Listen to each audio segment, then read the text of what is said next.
Hello again there folks, so I thought I'd take another dive into Archetypes of the Left, and this time, it was the last time we had the hatchling, and this time I'd like to dig in a little bit on the one that I've begun to think of as the Abomination, which is it's the most despised of all of the different units of this neoliberal progressive army which is strangling the West. The foot soldiers of globalism, you can think of them as this giant horde, and they've all got different units, different foot soldiers. And the Abomination, I'm not going to use pictures or use names of any of them, because what they mainly do is censor people, shut them down, destroy people's lives. So the hatchling plays innocent about the ways of the world in order to make a straightforward debate difficult. The Abomination isn't interested in any of that at all. It's just there to shut you up and protect the system at all costs. But they are of a certain type, which is, it's a bit overused with the word degenerate. But to get into this, why they so disgust people, they're usually physically repulsive, they're usually morbidly obese, or they've got some kind of weird skin disease which makes their skin flake off, or they've got weird dodgy sexual interests, and they're just genuinely sort of sewer people. They're just horrible. And what you'll find with them is that they know they are repulsive as well. They know that they disgust people. They know that their activities are disgusting to people, and they revel in it. And so, if you think of it in Western society, still, there's a certain set of moral standards, of common decency which people live by and take for granted. One of them will be, for example, not phoning up somebody's boss and getting them fired because they said something politically correct. Even if they didn't agree with what the person said, it's seen as being a bit of a crap thing to do that to somebody. Now, the Abomination, he revels in the fact that he's flouted this common decency.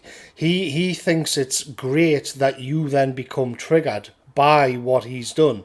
And so what you end up on is this downward spiral, because the more you hate them, the more they like it, the more that they're happy with it. And so I'm reminded as a young fella, I used to play Final Fantasy to death. And so you build up your party and you've built up your weapons. You've got somebody who does magic. You've got somebody who's you've got a big sword. It's physical attacks, and another one's a healer. And then what happens is, if later in the game you run into a creature called Marlborough, and he doesn't actually do these physical attacks. All he does is blind your characters, poison your characters, confuse your characters, put your characters to sleep, and no direct physical assault. And it's a nightmare to deal with, because what then happens is that you've got to change the whole frame of the discussion and of the debate. And so in the case of the Abomination, what they do, and if you have a set of talking points which you want to get across, like most other parts of the progressive army, the progressive stack, will to one degree or another either debate them or throw them out or just ignore them or whatever it is. The Abomination doesn't care about that. The Abomination is there to shut you up. So how then do you deal with that? How do you deal with somebody who wants to take away your right to speak? How do you deal with somebody who wants to have you fired from your job, thrown out of your house, ostracised and completely destroyed?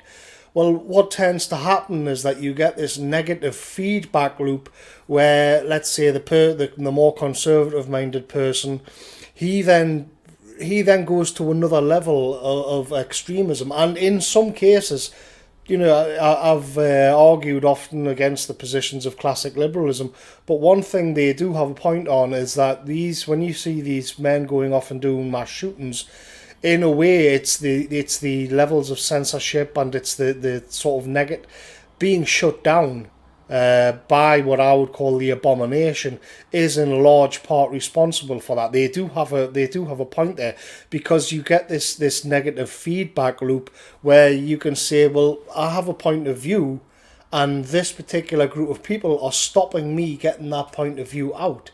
And I don't know what to do about it, because again, so you can see that the discourse descends into this nihilistic hell. And then on top of that, the Abomination revels in the fact that they have dragged you down to that level as well. They're conscious of it, and they're very happy about it. And one of the things that you have to ask is that why do they find themselves in these positions of influence and power? And it's because in a healthy society, the archetype of the Abomination would be living in a gutter, begging for scraps of bread.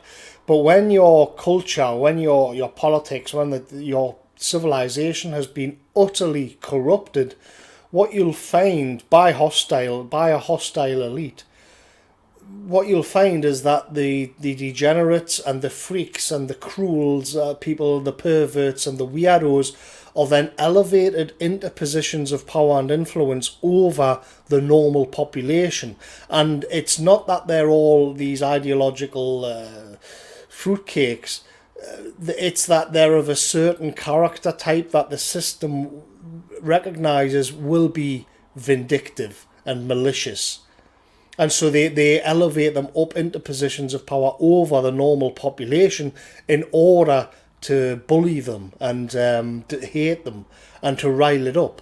It's tempting at this point to think of Alexander Solzhenitsyn and the Gulag Archipelago, when he points out that in some of the far-flung areas of Siberia, where the Gulag complex, what you would find would be that the system would take people who were in the jail for psychotics, they were rapists, child molesters, and various other forms of weirdos who, in a healthy society, would be completely under lock and key. And Solzhenitsyn points out that oftentimes they were let out of the prisons and then put into the positions of prison guards, because they want the weirdos and the freaks to be in positions of power over the normal people who are being funneled in from the Soviet Union. So again, you see that this particular type, this disgusting reprobate, is in a corrupt system always put in a position of power and influence over normal people so that they can persecute them. They don't have to be ideological purists. They just have to be psychotic and vindictive. That's enough. But it says a lot about who the elite are and what their long-term plans are. But more, when you look at, say, what I got into the last time with the hatchling, that if there was some sort of revolution, you'd find that a lot of the progressive stack would sort of dissolve and drift away back into the main society, the male bulk of the population. They'd give it up and just go about their lives. But because of the fact that the Abomination archetype, the Abomination, is so despised that they can't actually do that. They can never step back from the system. They're tied to it forever. So if the system goes down, there's a fundamental change. They are the first people to be held to account, and they know it as well. And so what's so brilliant about this setup? It's sinister, it's disgusting, but what's so brilliant about this setup is that it means you have certain people elevated into these positions who, even if they wanted to, couldn't switch sides or back away from it because they've gone too far, or they are well known, and the general population absolutely despises them. And so they will fight to keep the present order, to keep the system alive, to the bitter end, not because they love the values of the system or anything like that, but just to save their own necks. And while they're doing it, they will gleefully persecute the people who they have this influence over in this corrupted society. And I mean, there's a few of these people that I know that people are conjuring up images, and one name in particular is probably going to litter the comment section, but there's actually quite a lot of them. And they have this trait in common. And it isn't that they're particularly ideological purists or that they're super brainwashed. It's that a corrupt system puts degenerates and weirdos and bullies and freaks in these positions of power over the normal population in order that they can torment them. And that is the leftist archetype that I think of as the Abomination. So thanks for listening, folks, and I'll catch you next time.